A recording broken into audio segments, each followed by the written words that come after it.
And welcome everyone to Community Checkpoint number 3. We are here ready to discuss more of your thoughts that you've been sharing on social media, through our surveys, all of that. If it's your first time tuning in, well, that's what we'll be doing. I am John Subinarius, and I've got two very familiar devs by my side you've probably seen before, but I'll let them introduce themselves again anyway. Go ahead. Hi, I'm Christopher Budgeon. I'm the game director for live content on Rainbow Six Siege. Handle things like matchmaking, progression systems, ranked, and many other playlists. And I'm Joshua Mills, creative director on Siege. I handle the long-term vision of where we're taking the game and work with awesome people like Chris and John across the entire production to drive this game forward. Cool, and we've also got a dev behind the scenes. This time it's Jackson from the Rainbow Six dev team. He's going to be playing some Siege for you guys, and we'll be hopping in and checking out what he's doing occasionally as things go on. But all that being said, let's talk about the subjects that we're going to be discussing today. We're going to go through Rank 3.0, a discussion on that and updates that are coming or that have already arrived. Dokkaebi's balancing as well, the remaster balancing that is, Calypso Casino plans for the future and what we're doing right now with the ban phase, and the 1v1 playlist, which you're going to want to stay tuned for. That's going to be happening at the end. But before we get into everything here, guys, before we start, we've seen your comments on our social channels, on our last stream regarding the Rainbow Six marketplace. And while we won't have any major news to share today, we can say that we're working towards a change in direction, and we'll provide additional context early next week in a blog post, which will cover its current status and how it factors into broader economic updates. So, that being said, let's jump into our topics of discussion today, starting with Rank 3.0. And look, we've got a lot going on in Rank 3.0 right now. The first few weeks of introduction have been very exciting. We've had, a few issues that have come up, but we've tried to address them as quickly as possible. And of course, one thing I guess that a lot of people were talking about was placement matches. And I guess just more clarity right now on how placement matches work for this season and how they'll work going forward. Yeah, so ultimately placement matches this season kind of relied on your hidden MMR that existed in Rank 2.0, which hadn't been reset for 3.5 years. Yeah. So it kind of served as a starting point. There was a small soft reset on top of this starting point, but it was a bit of a reveal on this is how the game has had you actually over the last 3.5 years. And then the placement matches would be then on top of that. And to be transparent, they were not as impactful as we would have liked, and I think as what players would have liked.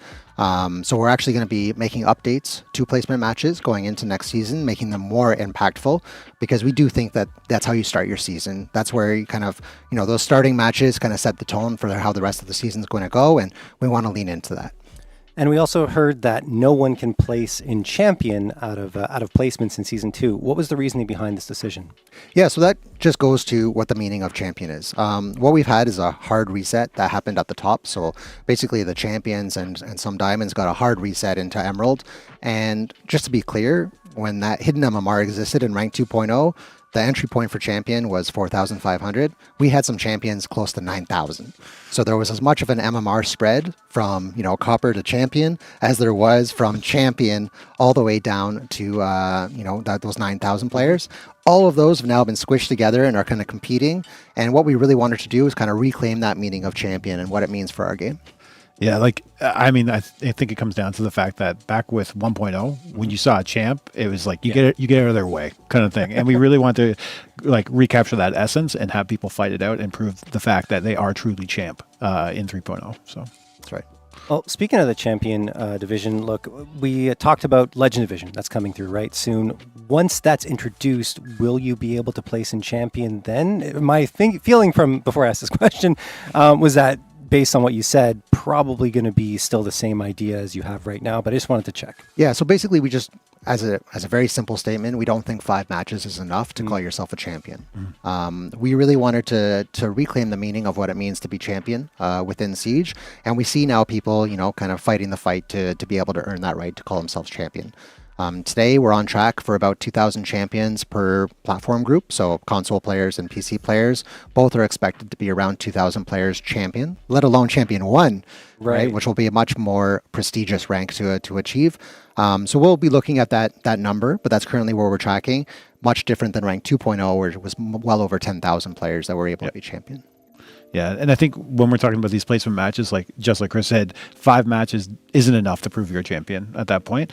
But it's also important to understand that if I'm like a silver player or whatnot, and I win all 5 of my placements, that's not going to necessarily throw me right up into, you know, emerald, plat, and stuff like this, because that wouldn't make sense for you as an individual. Because that's what we're doing. We're looking at you as an individual where you are, and then as we mentioned, the placement matches will be more impactful, so they'll sway you more from that point where you're actually sitting. And we're talking about individual skill, like you said, and I think this brought up a question within the community as to why KDA is not, or is KDA a factor in determining rank? If not, why not? And is it something you're considering? So Siege is a team game. It's a game where you can kind of play off of each other. You can drone somebody in so they can get the frag. There you can, call out intel. Maybe you're playing Echo and you just want to stop the plant at the end. Yep. It's not always about fragging out. It's about wins and losses. And that's ultimately where the system is kind of rewarding, is are you playing as a team? Are you playing off of each other? And are you be able to kind of close out those wins and losses? Yeah, I mean, we talk about this often. Like, Siege is more than just fragging. Like, if you're a gunner, it'll get you far, but not to the top. And that's the reality. And we see that slugging out right now through the emerald and like kind of plat diamond area. Is that those fundamentals, that strategy, that deep understanding of the game, it really becomes important when you're starting to face up against teams that do understand it. And that's what next level Siege is all about. So we want to make sure that play styles and like that role within the like a squad is rewarded accordingly and not overlooked. So no, absolutely. And I mean, there's so many layers to Siege, right? You might be able to get away just being a gunner at the lower ranks, but eventually you're going to hit that point where you have to be more aware of everything and go through those layers, those different elements that are required to be successful. So I think it's a really good point. Look, another thing that happened in terms of the reset that happened, the rank reset, it seems a lot of players were bunched into higher ranks. Is this something you expect every season?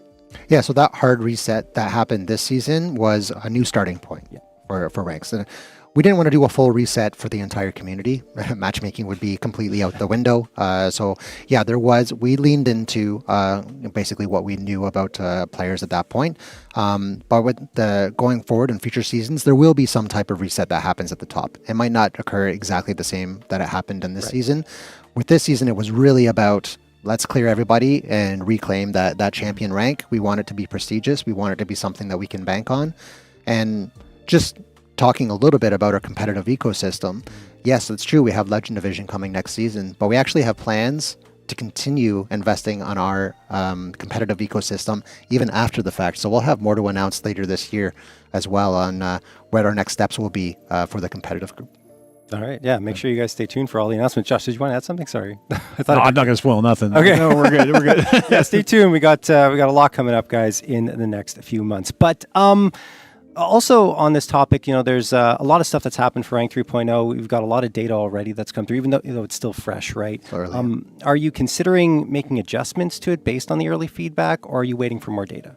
So some of the feedback's actually, like issues with the system that we wanted to address right from the get-go.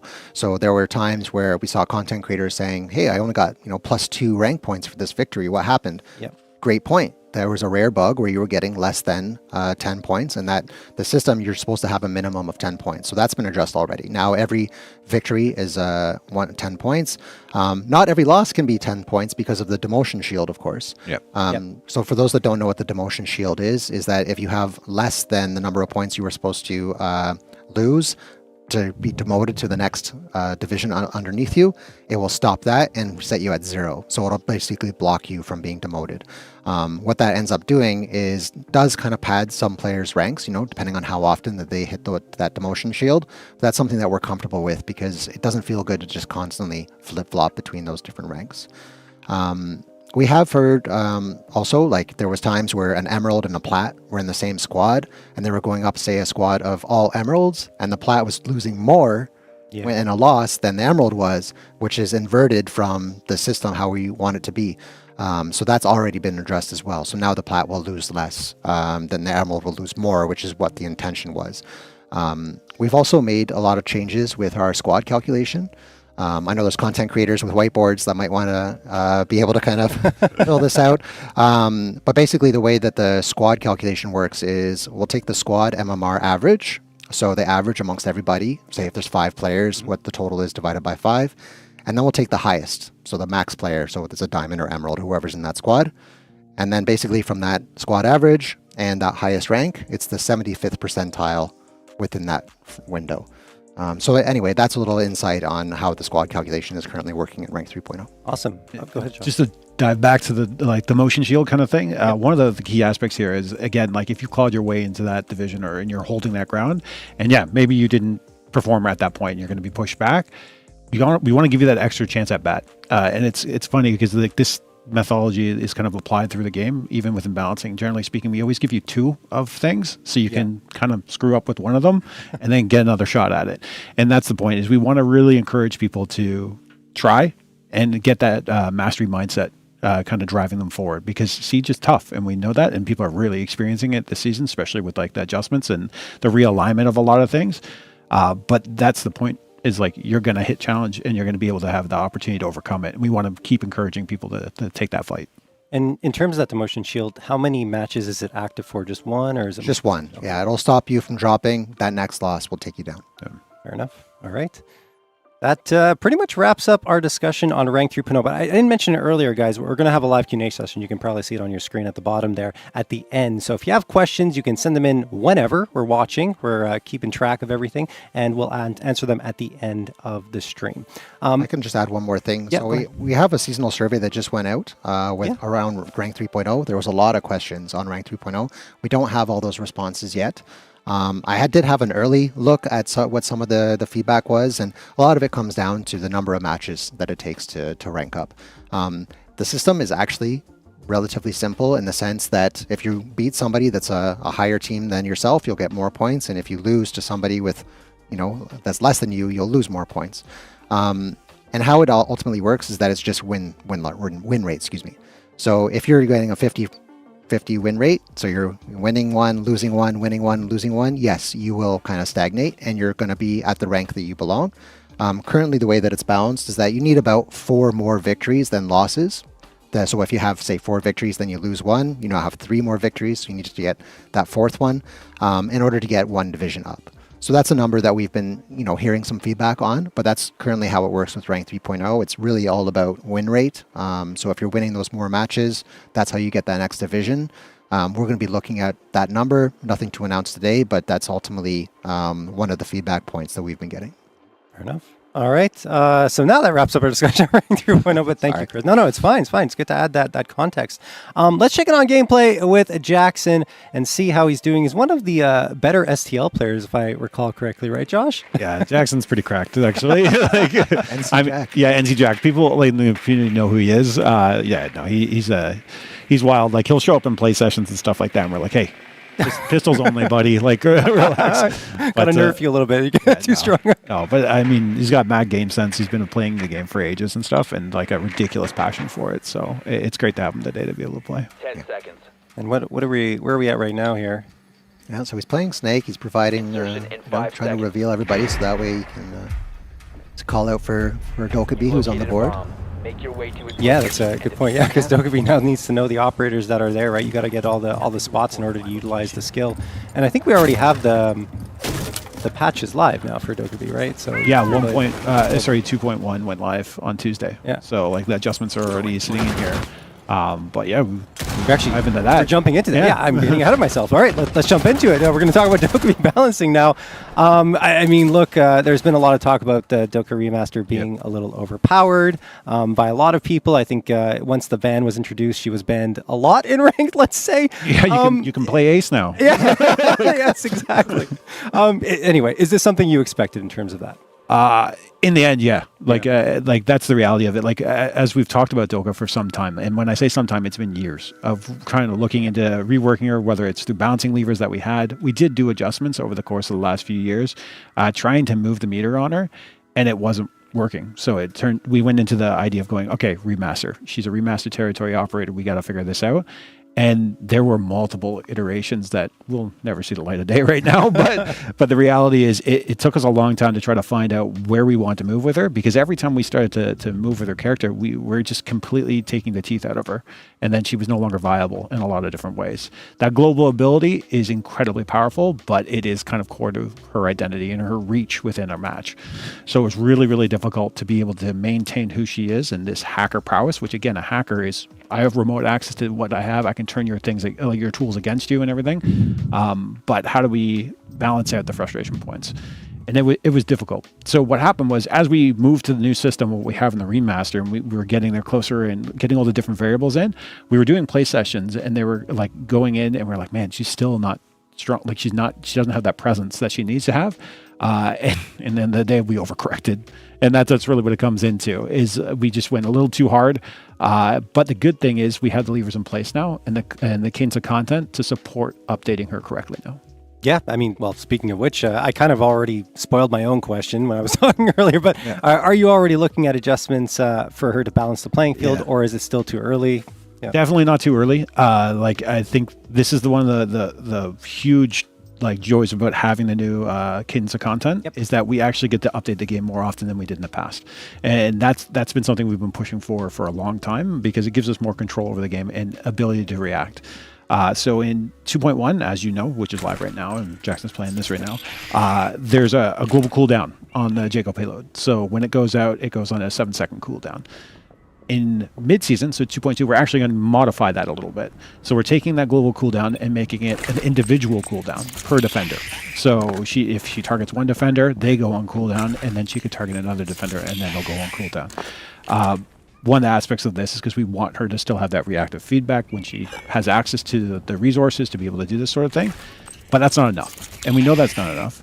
So we're moving into actually Season 3. The launch of Season 3 will be going into introducing more counters to her. So ultimately, the Jago payload right now doesn't classify itself as a signal, which is what the phone call used to.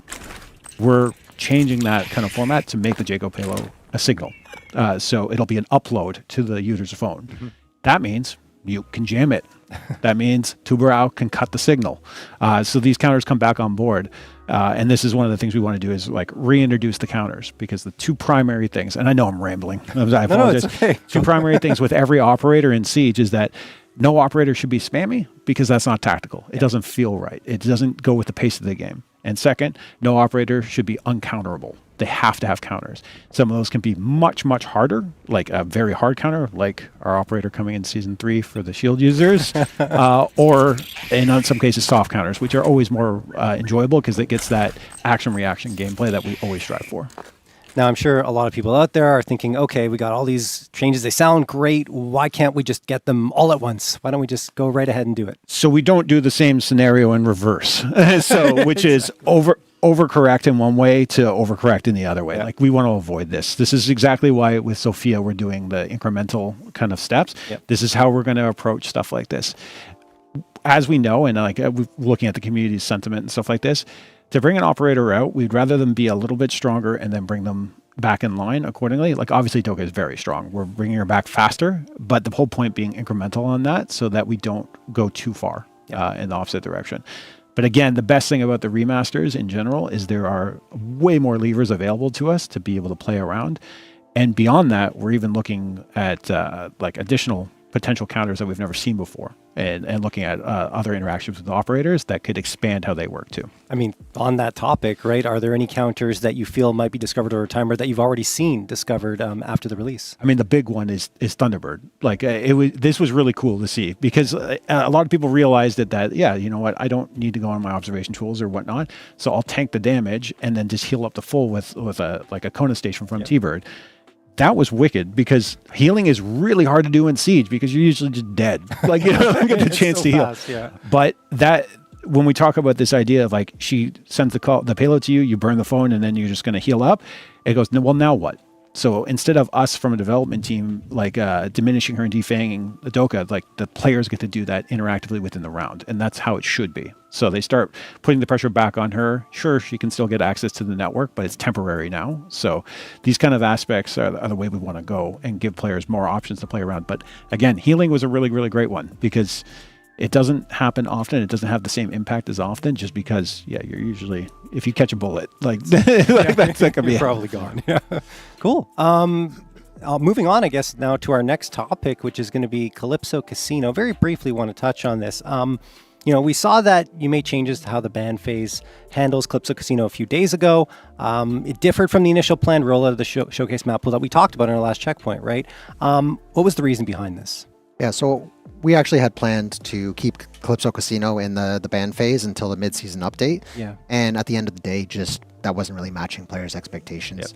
They were looking to play it less. They wanted more variety in their maps. At the end of the day, it was worth a shot, right? Because we had that new content. I thought it was great for the Rank 3.0 rollout because everybody was on the same playing field. Right. Everybody had to learn the map at the same time. It was a great way to kind of separate the skill, especially with the hard reset that happened on the top. So it was a nice alignment there to kind of see how that worked out. But in the end, it was just overplayed. The map was getting played too often. Well, we've been through this a few times where before, when new maps weren't like they were bannable when they first came out, they got banned all the time. No one played them, and then that made the appreciation of that map drop significantly because no one learned it. Because competency on a map gains confidence, and then you're enjoying it more because you can handle it. So then we made it so that new maps were unbannable, so that was in the rotation. But then we still had folks going like, I'm never seeing it in my ban phase and stuff like this. It was like, okay, well, we want that content to surface, and then yes, it more than surfaced during this. And the reality was, it was like, okay, we'll find other ways to incentivize playing the new content and putting it up there while leaving the flexibility for players to just enjoy the game. And as you mentioned, rank 3.0, you're going into rank, you're going to do your grind. You need some of those comfort sites to fall back on, a map you're comfortable with. And we want to make sure that's offered to the players, and that variety is there. Yeah, so I think we've had both extremes in terms of new maps, like not being played at all, being played all the time. So we're trying to find that balance right now, right? And, providing incentives to play the new map. I've had multiple discussions with different people about this. I think it's a great idea. Like, at the end of the day, it's like if we incentivize you, it feels a lot better than being forced to play it. 100%. Agreed. Yeah. So, I mean, in terms of learning the map, though, do you have any recommendations for players looking to learn it or things they can do to improve their knowledge of it in game? So one thing we really made sure that we had for this season was Clearhouse. Clearhouse is a great map learning tool. You have a lot of customizable options. Go against the dummies, go against the Carries Legion. You can, see different bomb sites. The dummies are placed, and or where they're taking their defenses, for example. So being able to have that on day one was really important for us. We also have Landmark Drill. I know Landmark Drill doesn't get played as much, but it's really interesting because it'll show a key landmark within the map, and you now have to kind of rely on your memory on where was that again. Let me go see if I can find that, and there's some audio cues to kind of help you. Those are two tools that are really strong that exist within the game in terms of map learning. But yeah, really good. That's definitely like in game, and then beyond that, obviously, new stuff comes out. We have a ridiculously active community that starts producing different levels of content, whether it's just a map breakdown or what operators you should bring in, site setups. Like, this stuff is invaluable, especially if you want to get that edge early on. Like, learning this stuff, studying it, and then jumping in it's night and day. Like, if you know what if you have a plan going in, you're going to be far more successful. Yeah. And even going just on live streams and watching a player play Calypso Casino live, for example, or a new map live, right? That can help as well. Yeah. There's been so many good map breakdowns from content creators, and how to try to get that spawn kill off the initial repel. Sorry. Yeah, I know. You got to encourage the spawn kills. Thanks. Onboarding just cried. Cool. And we talked about tools. Are there any other tools you're planning on adding for maps upon their release? Yeah, one thing we really want to do is make sure that we can have the versus bots playlist on day one. That's something that we didn't have for Calypso Casino. There's a lot to go into the bots. We are looking for ways on having that initial data because they are machine learning bots that rely on player data. We're looking for different ways, even like our QA testers, for example, being able to kind of give them those initial data sets. So that way we can actually play Calypso Casino or any new map that comes out in the future from day one. So you're playing a match of Siege and a map you don't know in a safe environment where you can make mistakes, you can try things quickly, you can learn. Yeah. That's fantastic. Yeah. I can't wait for that, honestly. It'll help me too. Because sometimes, and I'm sure people out there as well, they feel a lot of pressure, to jump into a match not knowing the map. And that's why they avoid it, So it might be better to have the bots there. And then you can be like, okay, I understand the angles, understand my entry points better. So I think it's awesome. Especially on defense. Where do I reinforce? Where do I make a rotate? What's behind this wall? Like, there's a lot of open questions when you're on defense. Like, the first thing, I'll say this is like inside baseball stuff, but the first thing I do when we're testing out new maps is I'll sit down in that play session and I just secondary shotgun and start opening the walls to find out which ones the external walls are and start building from there. But and then we have the most ridiculously useless setups in those play sessions when we don't know the maps. But then the LDs always rock us because obviously they know. Exactly. Cool. Well, speaking of knowing everything, maybe Jackson does. We're going to check in on him and see how he's doing in terms of his play. Where are we at right now?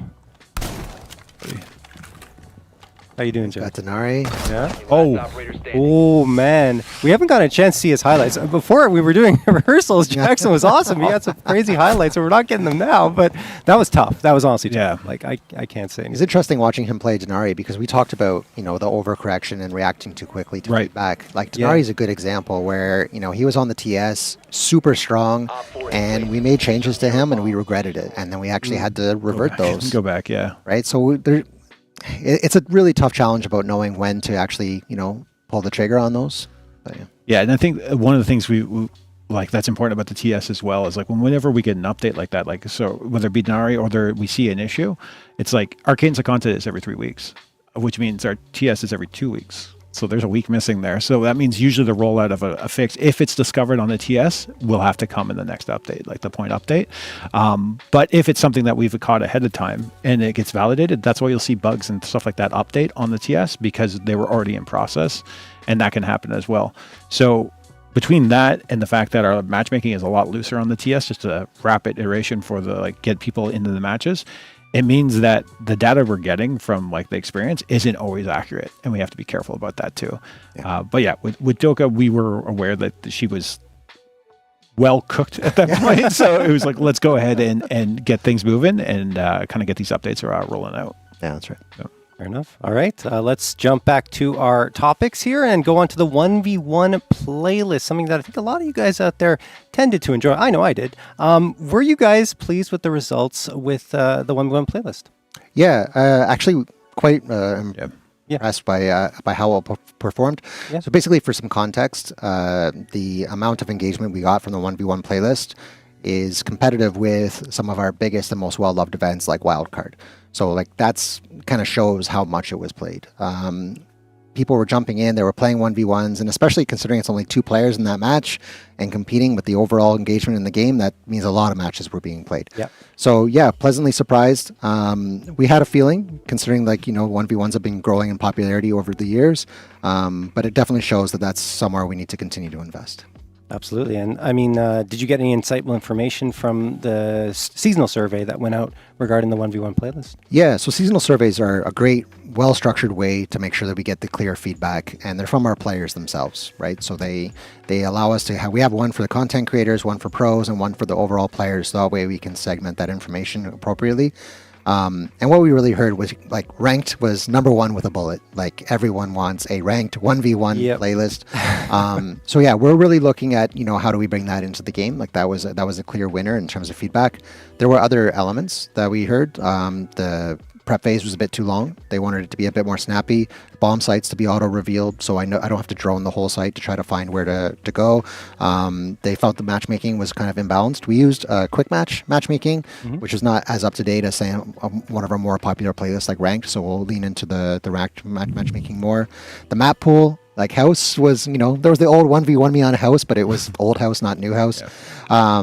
So yeah, we're going to remove House. We're going to add a bunch more maps so that we'll have 5 maps if we bring it back. So yeah, lots of different feedback that we receive from the players. Yeah, I mean, from a personal level, that's actually pretty much my list of feedback. I think 3 of the 4 points there were I'd like to be able to know where the map, where the bomb is, and things like that, and the prep phase is too long. So for me, I'm excited if it comes back, to see those changes come through. Now, on that question, can we expect 1v1 to return in the future? So yeah, we want to build this with the community. So we're going to bring it back this season. So in our mid-season balance patch, 0.2, 1v1 will be making a return with a number of changes.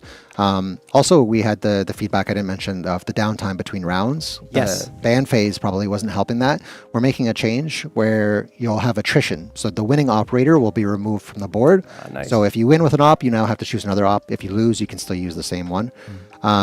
But that's going to make everything a lot snappier, shorter prep phase, bomb sites revealed.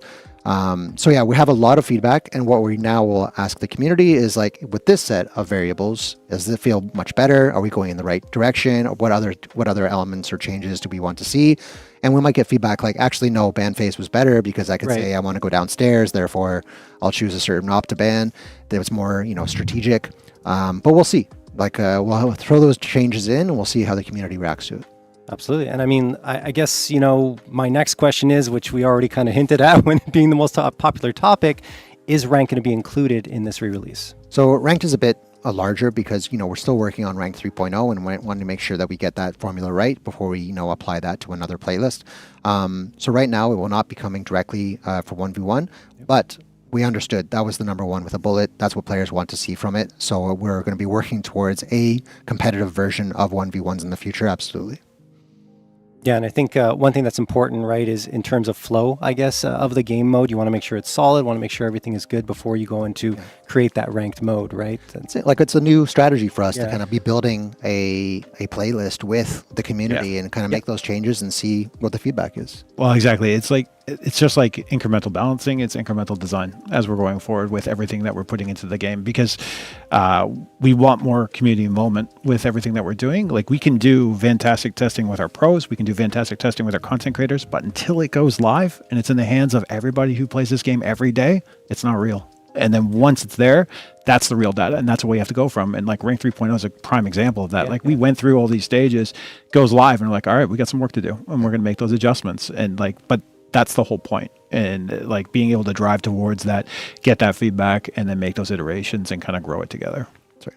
Perfect. All right. I think that pretty much wraps up our primary topics, but we know we have a lot of questions out there. So let's start jumping into our live Q&A session. And if you haven't already submitted a question and you want to, just post it in the chat, either on YouTube or Twitch, and we'll try to answer it as best as we can, if we can get to it, because we do have a time limit, of course. So first up on the list is, will there be decay introduced to champion and legend ranks?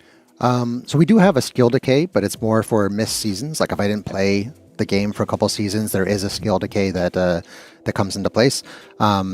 We're not currently looking at skill decay and the relationship between, say, ranked and legend division, just because, like, if you play ranked a whole bunch and you get your champion and then you jump into legend division and that's your new home and you're loving it, we probably won't decay your champion rank, and then you'd lose access to legend division, for example. So we're not currently looking at skill decay for active players, but yeah, if players are not active, then yes, a skill decay will come into place. Okay. It's a big one, I think. Can we get any updates on voice chat and what's happening there? Yeah, so voice chat is really unfortunate for this season. Obviously, with the release of Rank 3.0, and we talked about how strategic, playing with each other and the win rate and how important it can be. So we have identified a number of issues with voice chat. Sometimes these issues are just hard to replicate in the studio environment, and if we can't replicate them, it's harder for us to fix them, or we're kind of fixing blind. We have been able to replicate recently a number of different voice chat issues, and we're happy to say a fix is coming for the 4.2 patch for a majority of the issues. Exactly. Like, in some of these issues, like we've had a kind of a reoccurring issue with voice chat, and one of these is the one that we cracked, which is like the thing that brought a tremendous amount of joy to me when I've heard we finally got it, because it's one of those things that is super frustrating. We recognize that a lot of our players, especially in our ranked ecosystem, are playing solo, but they need their voice in order to be able to work with their team. So being able to nail down this stuff and get to it, like, I'm super happy the team was able to crack it, because some of the stuff was like the most bizarre setups that would do it. But that's the nature of games, and like there's so much intricate parts that work together. There's all these different services and stuff like this, and this stuff can happen. But being able to like weed it out. The biggest thing I'd say from this is, just like voice chat or just like any other topic that comes up from the community, if you're you're using your voices to be heard, and they are being heard, and we're acting on that, and we immediately put people onto it, and we escalate it accordingly. And I think that's the big thing, because like, especially with voice chat, like coming in where it's like, what is going on? And there's a strike team working on this stuff and kind of solving it. So yeah. It also helps in learnings for future, right? To put procedures in place and things like that, right? So absolutely, yeah. Especially because like some of the cases in which we find out stuff that's like maybe a feature being implemented a while back has had a cascading effect, or has been sitting there as a root problem that was undetectable, and then we figured it out, and we're like, okay, now we got to clean that up. Yeah. But I mean, again, nature of the beast. It's just, in software, everything's connected in one way or another, and sometimes you change something over here and it has an impact over there, and that can be very difficult to make those connections. actually, we can mention something for the until the 0.2 patch to kind of help alleviate some of the frustration.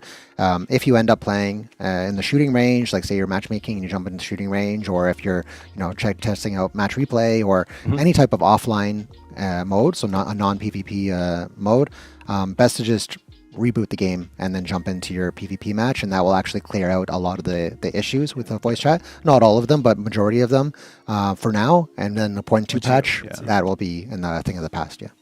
Yep. So mid-season patch, guys, voice chat will be good to go. So just wait for that. But in the meantime, as you heard, a few options in order to avoid the issues that are occurring.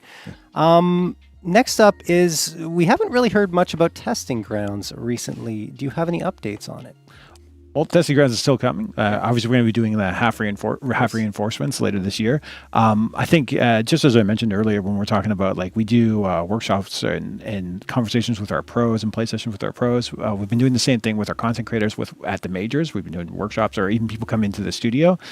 Testing grounds is our opportunity to do that with everybody in the community.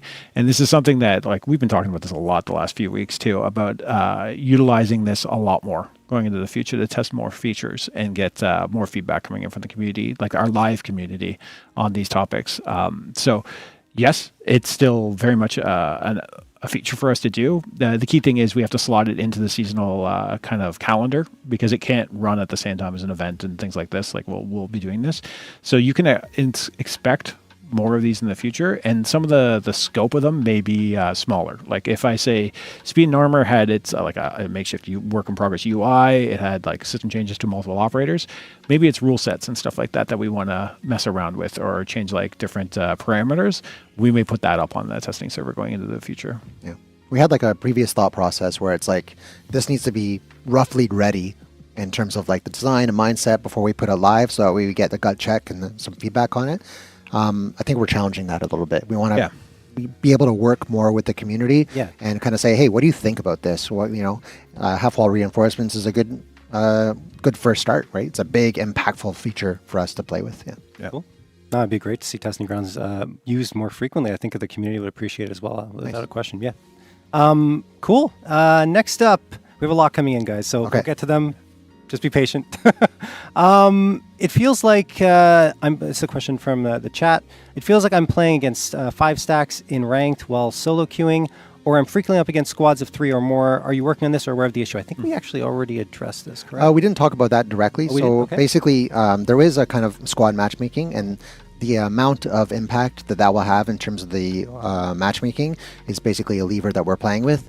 Right now, it's not as high as it was in the past, like when we first released this. And so, yeah, we'll be looking at making that a bit higher. So what basically happens is what we're seeing is that because players are getting, especially at the higher MMR, higher rank, because there's no more hidden MMR. Everything you see is what you get in terms of matchmaking. So basically those higher ranked players, they're kind of dispersing in terms of those ranks. There's not very many champions. Matchmaking times are starting to get a bit long, so we've kind of relaxed it a little bit, but we'll be looking at what's the right formula for that. Ultimately, we're also challenging, like, what's the right squad compositions? Like, if we have a 5 stack and we don't have another 5 stack, we thought maybe 4-1 was better, but then that's not great for the solo player. So maybe 3-2 is better than 4-1, because at least the duo can play off of each other versus the 5 stack. So we're looking at different combinations in terms of, okay, if I don't have a 5 stack, what's the next best that we can deliver? And there's a lot of open questions like that we're challenging. But yeah, that's something that we know is not as present as I think players are expecting. So we'll be looking at that. All right. Next up is, will we get a proper cancellation of stats, meaning deaths and kills, not just points being returned, for a match that is canceled due to bans that happen for cheaters? Yeah. So yeah, we actually are absolutely working on that. So that's been a long-standing thing. I get a match cancel, but it affects my win rate, it affects my KD, it affects my all these different stats that I have in the game.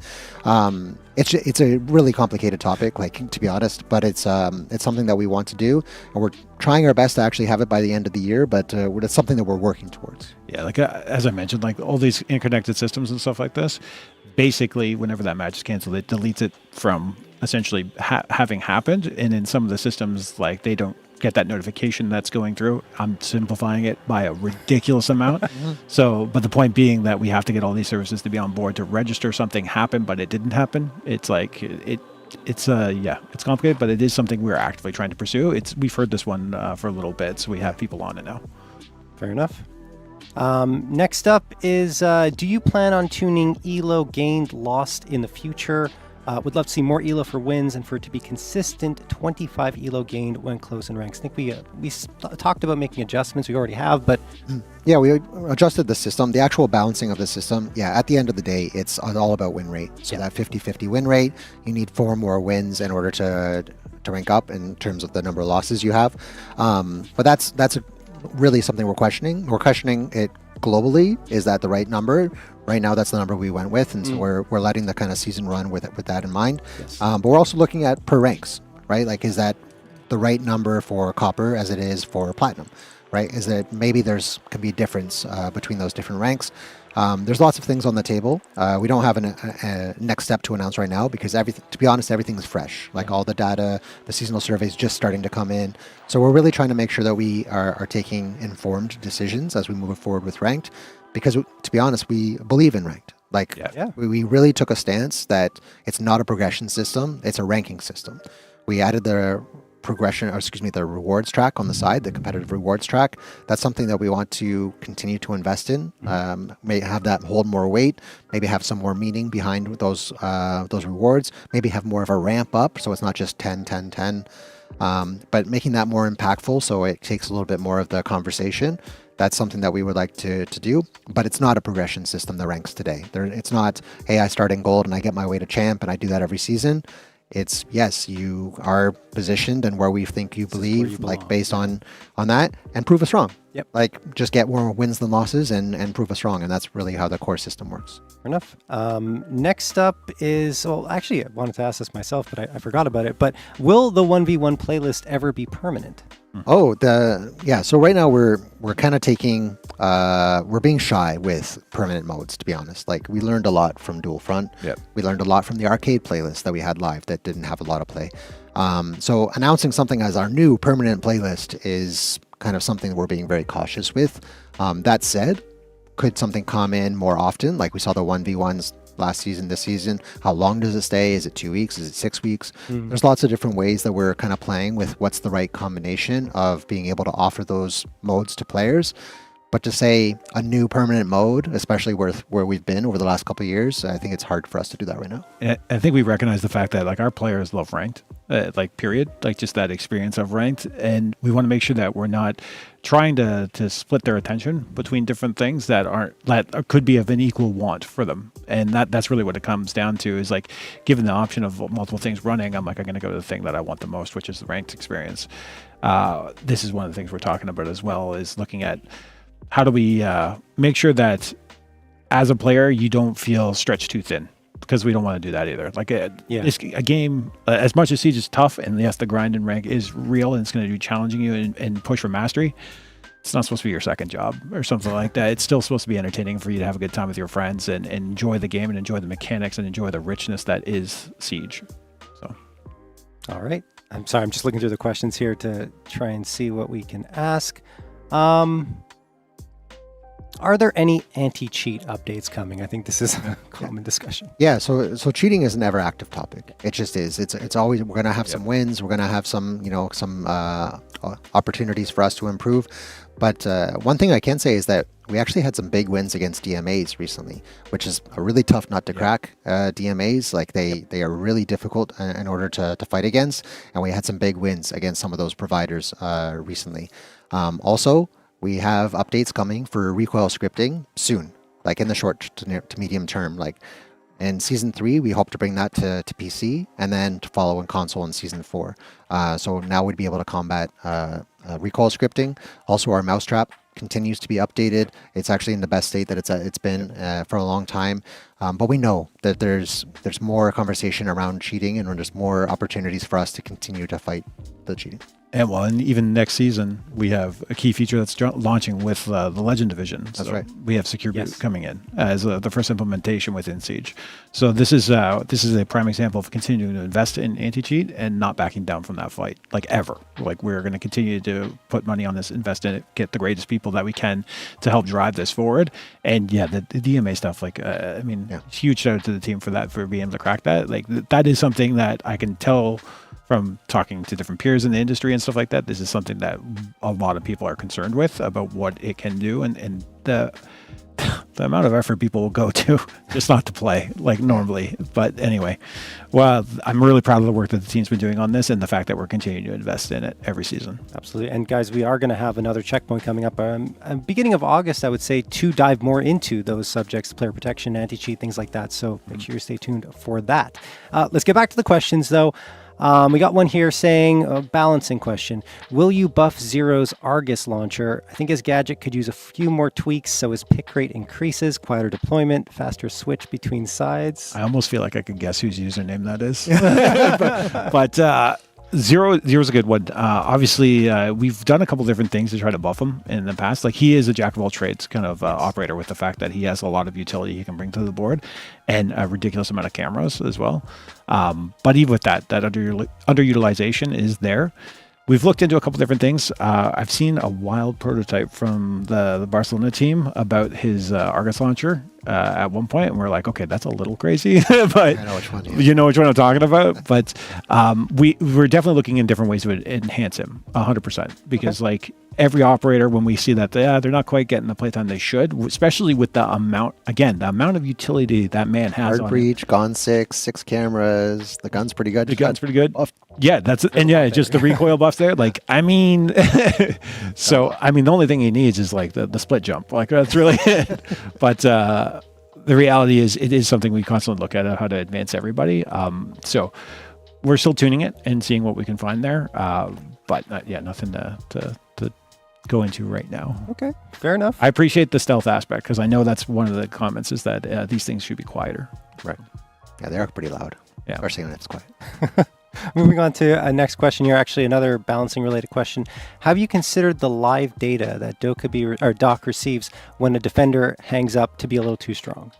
Yes. This is a conversation point. 100%. Like this is one of those points where before, when we were doing the tuning, we actually didn't have it, and this is part of a series of changes that went in altogether, which probably like tipped the scales. So to me, this is definitely one that we can discuss and talk about to see. Those 3 updates I mentioned, like obviously 2.1, 2.2, and then 3, that's not going to be the end. Like we'll continue to monitor and adjust and make the tweaks. Now those tweaks don't have to be maybe as major after the fact. Now that we'll have counters on the board, we'll have more clear cooldowns, so less spam, more counters. We'll be able to like adjust things a little bit more precise after the fact. And this sort of thing, which is huge, it's an intel giver. Fenrir has this kind of aspect about him too, like that gadget going on and off, and he can see it across the map, so he can give great callouts. And his gadget getting destroyed across the map, he gets to give that intel. And as we know, intel is very, very strong in a lot of aspects in the game right now. So this is something, that would be on the table. All right. I'm trying to go through it as quickly as we can, guys, to get your questions. But what would it take to add a solo queue playlist available to everyone? A solo queue for 5v5? They didn't specify, but I'm assuming, yeah. So I would assume, yeah. So that's really looking into, that pain point between, playing as a solo player versus those that are coordinated. And, we have a lot of opportunity for us to continue working on the existing 5v5. Mm-hmm. But as I did mention, we are interested in continuing our competitive ecosystem updates over time. So we'll see where that leads us in the future. Yeah, I think it's important to mention that like the pain points that our solo players have are something we're hearing very, very clearly right now. There are a lot of people who play solo and play it for all sorts of different reasons and stuff like this. The true goal would be that we would love for you to find your squad, because like Siege plays very differently when you're in a squad, and that would be that to me is where peak Siege is, if I'm speaking personally. But at the same time, that's not the case for everybody. Like whether it be schedules or anything like this. Like I've got friends I play games with, and we can't get everyone coordinated all the time. So it is what it is. but making that experience as best as possible for everybody and be able to play the game the way they want to and feel it's fair, it's competitive, it's that point where I can earn that mastery is something where we're really, really driven towards. So yeah, like Chris said, we have investigations ongoing. All right. I have another question that I'm not sure we can answer right now. So I don't know. Great, John. Okay, so I'll go ahead. So what is the current state on mouse and keyboard on consoles? Oh. We had a few people asking. Yeah. Yeah, so we're working towards that to have that for the mid-season update. Okay. That's something that we've committed to, and then we're going to be bringing that out. So again, you plug in a mouse and keyboard, it'll automatically switch you into the PC pool, and there's no spoofer. There's no way of some of these providers have ways for you to kind of say how much is it like a controller and all that kind of stuff. Mousetrap doesn't have to worry about that as much, meaning that it's technically easier for us to catch those that are trying to bypass if there was ever an exploit. But yeah, mouse and keyboard on consoles is slotted for the mid-season update this season. Yep. Perfect. Yeah. I'm really excited for the feature to go live. I mean, we were testing it not that long ago, and it felt really awesome. Like, and it's surreal, like to be sitting there and just plug a mouse and keyboard in and just go. But then you're swapped into the PC pool, and you get to experience that as well. Which again, it's all about giving players more ways to play and to play with their friends in the ecosystem they want to. Like, up to this point, well, like you're mostly on gamepad, right? So like we've definitely been playing in PC lobbies with gamepads and stuff like this in some cases, but to be able to be native with the input device is going to be great. Just having that player choice is great. Cool. I'm just checking out. I got the amount of anxiety I had with him saying, like, I don't know if I can answer this. I was just like, I'm like, thanks, man. At that point, you just got to ask, and we'll see what happens. It was like a huge relief, right? Okay. Yeah. I was like, okay. I'm seeing a lot of questions on Marketplace right now, guys. And I mean, we already said this at the beginning, but we'll say it again. We've seen your comments. We know, like now, previously on social media, on Marketplace, we don't have anything to share today in terms of major news, but there will be a blog post early next week, which will cover its current status and how it factors into broader economic updates that are being planned for Siege. So there's your answer there, guys. And next week, make sure you keep an eye out for that. Next up is an interesting one. I don't know why they're asking or the context behind it, but is there any chance you will rework the way Hitbox works in Siege? It's I'd be interested to understand. Yeah, I'd like to know the context too. Maybe you guys can give us context on that. Whoever asked that question, and we'll try to give you more information. Because remember forever ago, like it's a long time ago, when the game first shipped, there was like Jaeger had a why. Well, it's like how Ash's hitbox is smaller. No, it's not. But like, I think I could say this from a fundamentals point of view. Sure. We're always looking at ways to prove the fundamentals of Siege, whether that just be from the gunplay, the gun feel, and then that responsiveness within the game itself, so like hit reg and everything like this. We are constantly looking at ways to improve that, and like even if it is the smallest adjustment that makes it just that much better, it's just one step closer. Like if we get a 1% gain, we'll take that 1% gain. Yep. So we do have teams that are actively looking for this stuff at all times and the health of the game in general. So like that would be my best answer to any core system, to the bread and butter of how Siege works and how the mechanics work, is that we're always looking at ways. We're always refining. Yeah. Cool. In the last checkpoint, it was mentioned that there's more changes coming to Zofia this season. Can we get a sneak peek on what's coming for her? I don't know if I should, because I mean, all I can say is when it came, it's next patch. It's mid-season. It's coming. And I remember when it was presented to me and I saw it, I was like, "Are you sure?" Like that was the thing I said. And then I'm like, well, glad we're doing this incrementally. Let's see how she's doing. And she's doing much better now. Like obviously people are rolling her in, which is, it's great. And I'm super happy to be running her myself now again. But yeah, she's gonna be packing a punch. Let's just say that. All right. That's exciting. Well, you'll find out soon, folks. Keep an eye on that mid-season patch. Next up, we've got, would it be viable if the 1x got zoomed into 1.25x and the 2.5x, oh wow, we're getting to details here, ACOG got zoomed out to a 2x, bridging the gap between players who want more or less zoom while keeping a big gap between the two scopes? it's a big gap, but you're getting close to that 1.5. Like that's the thing. Like we're just like but ultimately it comes down to, and I think I've mentioned this before. We are looking at magnified scopes just in general and like how they perform for each individual and how we play the game. Because like, again, if you're sitting on a couch like this far away, like we are from the TVs, and you can't see the TVs, but there's TVs in front of us.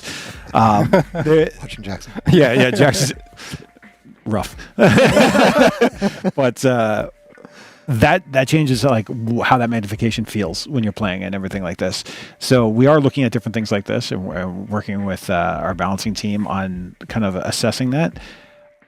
This discussion is something that, because it's a scope, it's highly systemic. It'll affect so many things at once. Yeah. This could very well be a testing grounds kind of topic, and that would be the way to look at it, is that this sort of thing is so big that we would roll it out that way, at least first, as we're dabbling with it. But there are different priorities of stuff that are running in parallel right now, so that'll probably have to come first. Sure. So we have context on the hitboxes. I don't know what they said. Hit rejection is very bad right now, is what they're saying. Okay. That's why they're saying. I'll say this: there actually was an issue with hit rejection, like just a little while ago. Like I was talking to our technical director. It was recently, but it actually has been fixed. Okay. So, like that's the key thing, and there'll be more updates in the point. Test again, because it was fixed like relatively recently, in the past 2 weeks. Yeah, but there was like you're not hallucinating. There was actually something that was wrong, and like we noticed it, and we're like, what the hell's going on here? So like, and then we went in and found it. So yeah, go ahead and test it again. If you still see issues, let us know. Like, yes, it's still please. happening. Please, notify us. Yeah. Honestly, we like, I know Josh and I are always listening to what the community is saying, and when we see these things bubble up, sometimes we're constantly just kind of validating, like, hey, is the game working as intended, right? Yeah. And because we want feedback on the design, we want feedback on the overall direction, and sometimes things like this can kind of get in the way, so we need to address them quickly so we can find out, okay, is the direction actually working? Yeah. So it's funny because we do rehearsals a little bit to make sure the tech and everything like that for these these checkpoints go well. So just before we were talking about it, and I was saying how like whenever we do a feature update or whatever, I go on the servers and then I just talk to people and get their feedback. Like, so when 1v1's first launched and I got put in the lobby with a guy who was absolutely insanely good, like he was just destroying me, but he was being nice about it, which was nice. And I was talking to him and just getting his feedback about like what do you think of the mode and stuff. He's like, oh man, he's like, this is all I'm playing since it came out. And I was like, oh, that's cool. And then, but I do this for everything. So like new protocols up, I'll go in and I'll be there and I'll talk to the players who are playing it and stuff like this, just to get these feedbacks and say, when a new season launches, the first week, I'm on every night and I'm playing and I'm checking the comms, see if someone's willing to talk. And be like, what do you think of the season? What do you think of this or whatever? Yeah. So now what's going to happen is when you get this random like dude asking you about the game, you're like, is that Mills? Yeah. But yeah, so. They know your voice very well now, so they're probably like, I get a voice changer or something. Yeah. Good. Okay, we got more questions coming in. Do you guys plan on returning the old Outbreak event? We did bring it back, like not that long. Well, 2 years ago. One version of it, yeah, it was on console, right? So, maybe we like reactivating events for multiple reasons. One, because they're fan favorites. It's something that people are interested in. And they have collections that people really want as well. Like, I mean, there are collections that, see, this is the annoying thing. Now I'm going off the rails again. That's okay. Even as a dev, I don't get access to all the collections, like the stuff that I missed as a player. Like, so I have to wait for them to come around too, so then I can get them myself. So, cause like, I can't just go in the back and be like, yo, hey, just unlock those for me. But so I look forward to that as a player whenever we reactivate an event that maybe I wasn't there for, and that's always nice. So it is something that we're always looking at, again, from an engagement point of view. Do players enjoy it? Do they have a good time with it? And then there's maintenance. This is a very real development thing. This game continues forward every time, and those events are kind of locked in a time capsule. And when we go to reactivate them, maybe systems, as we talked about, everything's connected. A bunch of systems that were there are now gone, or they've been updated to like new versions. So now we have to go back and retroactively like clean up all this stuff. And if you look at Siege where it is now, we have new lighting system, new sound system. We have all new like materials and stuff like that are running. So all that work has to be usually updated to kind of match it. So the cost of bringing some of this stuff back has to be weighed in as far as the engagement of it. Personally, to me, I would love for us to have access to, and I've said this before, the access to the history of the game so that players can experience it all. So as we get that opportunity, we bring things back. In fact, I think we already announced that we're bringing back an old event, Grand Larceny, later this year. Same idea. We want to bring these back and kind of have them relived. So Awesome. I'd say never to say never, but it's definitely a cycle. And because of the amount of work that goes into it, we have to be very strategic about it. All right. That makes sense, but maybe you'll see it back, right? That's the thing. Cool. So next question. We got a few more. We're running out of time. We have like time for a couple more questions, guys. For the upcoming new scope for defense, will we see it on attackers as well? Generally speaking, okay. It's really early to You don't have talk to about say that. No. Like I think there's a philosophy thing that's talked about here where it's something that we're dealing with and we've continued to deal with, where if there's a weapon on both sides, it causes problems, right? Because the motive on both sides is different. Like a defender can sit there and hold an angle forever, whereas an attacker has to move through the kill zones because they have to take the ground. So that's always the difficulty there if there's a weapon shared on both sides, because if you hurt it on this side or change it on this side, you're going to affect the other side. When we're talking about the attachments, I think that's a very real conversation about which attachments will go where. Like obviously the majority of our ACOGs are on attack now. All magnifies on the ACOG, on the attack, and there's limited on defense. We've already made those decisions at one point, and continuing to evolve that and figure out what attachments make sense for one side versus the other. So I think there is a real chance that you're going to see more of that in the future, where there is exclusive to one side of the fight versus the other to keep that asymmetrical nature alive. Fair enough. And we have one more question here. Just I got to pick one. So I'm trying to be fair to everyone here. I feel like we already answered that. So are there plans to nerf Dokkaebi's weapons or remove some of them? So sort of. So the reason I say sort of is because obviously DMRs are a hot topic, and they have been for a while there. And I think I was on the checkpoint last time saying, we're looking into DMRs and stuff. And that's very much true. And the true realization here is that our recoil system that we use for our weapons does not actually effectively represent that weapon class. So if you look back ages ago, you'll see these cool dev documents talking about, or docs or whatever, talking about how the recoil system works in Siege. Yes. That system's great for a lot of our weapons, but not for DMRs. So we don't have the flexibility we need within that system, because we've, just like a remaster, we've gone in and hit every lever on it and been like, this is not hitting the mark. It's not working. Right. So we got to rebuild that. So DMRs, we're looking into rebuilding the actual recoil system for them so that we can reinvigorate what that weapon class is. So that said, that takes time. And I mean, as we know, this is a pain point running. Jackson's got the DMR right now. So we want to make sure that we can adjust this in the short term while folks are experiencing it. So in season 3, we'll actually be making adjustments to DMRs on defense in a bigger way here. So a couple things we're adjusting here. But that will be our stand-in while we rebuild a new recoil system for DMRs as a weapon class. So that'll take a little bit longer, but that's what we're aiming for right now. So yes, this will affect different operators, obviously DMRs in general. Okay. There's one more, not related directly, but it was a question that seems interesting because you talk about reworking recoil for the DMR. Someone's asking about reload animations and saying that sometimes you don't see the reload and it's frustrating. Is there anything being done to maybe address that, or? What do you mean you don't see the reload? They're saying that the animation isn't playing. I believe that's what they're saying. So I'm not. That sounds like a bug. It sounds like a bug. It sounds like a bug. So because there's 2 stages to every reload animation, or at least there should be. Yeah. So maybe it's not appearing or whatnot. Yeah. Basically, there's the full reload, which obviously the mag is removed completely and then replaced, and the gun's readied. That's great. If you start the reload and the mag is released from the platform and then you animation cancel it, the mag will be gone, and then you'll get the second half, which is the mag going back in. Right. Both of those sequences should always be there, because if there's one thing that has to be true in Siege is that it's a reliable, consistent feedback that leads to decision making. And if that is not there, then that's a problem. So it sounds like a bug. And I think so too. If you've got a specific weapon, I don't know who it is. There's the camera there. So I don't know who it is, but if it's a specific weapon, please just hit us up, send a message in or whatever, and we'll take a look at it. Yeah, give us more details for sure. And would it be the one in the chamber? That's what we were talking. See, one in the chamber is basically the mag's gone, but whenever you initiate the reload at that point, a fresh mag will come up. Exactly. So you're still going to get that. There should always be that feedback, because not only is it visually for you, it's third-person animation will be represented, so we'll actually see the reload, but you'll hear it as a attacker defender, depending on what side you're on, because that was the whole one in the chamber push. Was when I hear someone reload, I want to know that that gun is non-lethal, unless there's one in the chamber. So, but if you know the weapon platform's like really, like you're a real nerd about it, you can tell that one doesn't get one in the chamber and then push them. Anyway.